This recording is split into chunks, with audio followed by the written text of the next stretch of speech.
Во просториите на Државната изборна комисија денеска се одржа ждрепката за утврдување на единствена листа на кандидати за локалните избори 2025. Така главните коалиции, таа на ВМРО-ДПМН, ќе биде на редно место број 9, додека за коалицијата на СДСМ гласачите ќе можат да го заокружат бројот 5. Левица го доби бројот 6, Знам бројот 2, а коалицијата ЛДП-Гром број 1. Коалицијата на ДУИ ќе биде на 4-то место, додека Вреди на 7-мо. Додека партиите се подготвуваат за кампањата која ќе започне за неколку дена да направи преглед каква понуда ќе имаат граѓаните на денот на гласањето. За градоначалник на Скопје, според потврдените листи, ќе може да се гласа за 15 кандидати. Најмногу кандидати од скопските општини има во Газибаба и Кисела Вода по 7. Во Аеродром и Карпош граѓаните ќе може да избираат помеѓу 5 кандидати, додека Центар и Ѓорче Петров има по 4 кандидати. Најмалку кандидатури има во Бутел и во Чаир по 3.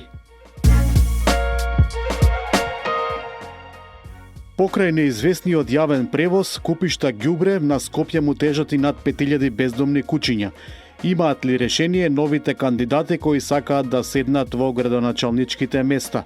Во пресрет на локалните избори, граѓаните со право се прашуваат кои се решенијата што ќе ги понудат кандидатите за градоначалници за овој горлив проблем.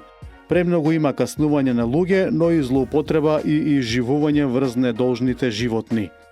Сите градски власти досега ветуваа решенија, но резултатот е слаб. Се направи дури и јавно предпријатие Лајка, ама на улиците има уште повеќе куќиња. Ке има ли конечно прифатилишта што функционираат? Дали ке се зголемат програмите за стерилизација? Ке се најде ли вистински модел за згрижување, а не само за шетање на проблемот од една улица на друга? Кандидатите за градоначалници мора да бидат јасни, затоа што скопјани имаат право да знаат дали во иднина ке шетаат низ безбеден град или ке носат камења во џебовите.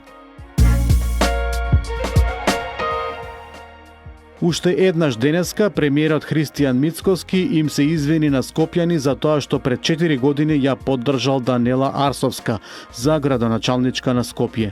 Одговарајќи на новинарски прашања по посетата на новата спортска сала во училиштето Димитар Поп-Беровски, тој рече дека чувствува одговорност и најави дека за сегашната состојба поради која градот е затрпан со ѓубре ќе има одговорност. Ние не правиме естрада од ништо, водиме политика која е многу внимателна. Процесите што ги водиме имаат одговорност и на крајот тој процес мора да има име и презиме. Бидете сигурни дека ќе има одговорност и ќе има име и презиме, изјави премиерот Мицкоски. Министерството за здравство во соработка со Универзитетската клиника за пулмологија и алергологија од денеска почнува со дводневен скрининг на населението во Трубарево. Скринингот ќе го вршат 2 екипи од клиниката за пулмологија со 2 амбулантни возила. Прегледите се наменети за сите заинтересирани од Трубарево и од околните населени места, а особено за лицата кои чувствуваат потешкоти при дишењето или имаат симптоми кои укажуваат на заболување на дишните патишта, појасни министерот за здравство Алију. Предвидено е скринингот да опфати комплетен клинички преглед, спирометрија, ЕКГ и други потребни прегледи. Од Путско Петрол, компанијата добавувач на нафта за ЈСП синоќа ја разјаснија неизвестноста околу тоа дали во следниот период ќе има јавен превоз на улиците во Скопје. Оттаму потврдија дека и натаму ќе го снабдуваат ЈСП со гориво и покрај милионскиот долг на јавното предпријатие.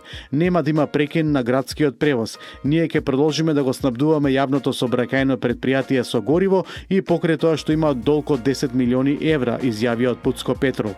Со оваа порака компанијата ги смирува граѓаните кои со денови живеат во неизвестност дали автобусите ќе излезат на своите линии.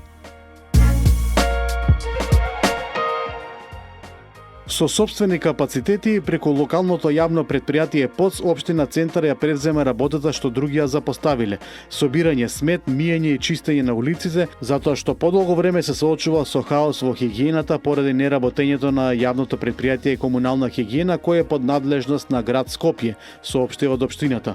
Градоначалникот Горан Герасимовски и директорот на ЈП ПОЦ Душко Коцевски потпишаа договор за изнаемување дополнителна механизација и опрема, со кој се обезбедени ѓубретарки, цистерни, метларки, изнаемување метални контейнери и возило за нивно подигање и транспорт.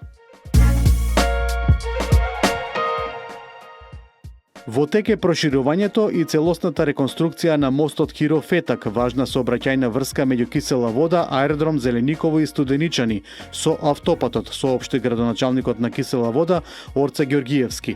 Мостот со години представувал критична точка и место на чести незгоди, но со актуелните градежни зафати ќе добие нов, безбеден и функционален изглед. Со реконструкцијата се врши санација и проширување на мостот, како и изградба на нови тротоари и рабници за поголема безбедност и подобра проточност на сообраќајот, изјави Ѓоргиевски.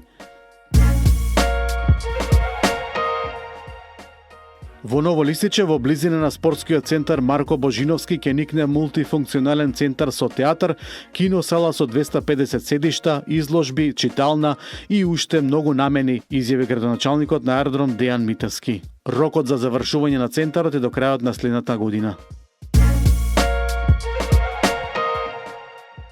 Пожарите во Македонија се уште се секојдневие. До утринава биле регистрирани вкупно 29 пожари на отворен простор, од кои 3 се уште се активни, а 3 се ставени под контрола. Како што соопштија од Центарот за управување со кризи, најголемите проблеми во моментов се предизвикани на Кожов, каде што гори букова шума, како и кај Македонски Брод, каде е зафатена дабова шума и папрат. Третиот активен пожар е кај селото Малиново, општина Чучер Сандево, каде што пламените јазици брзо се шират низ мешана шума. Надлежните институции апелираат граѓаните да бидат максимално внимателни, бидејќи и најмал невнимателен потек може да предизвика нови пожари, а граѓаните пак преку социјалните мрежи повикуваа органите на прогон да бидат повнимателни, оти дел од пожарите се намерно подметнати. За подсетување, ова лето, како што соопштија од МВР, поднесени се 32 кривични пријави во врска со пожари на отворен простор, а лишени од слобода беа 56 лица.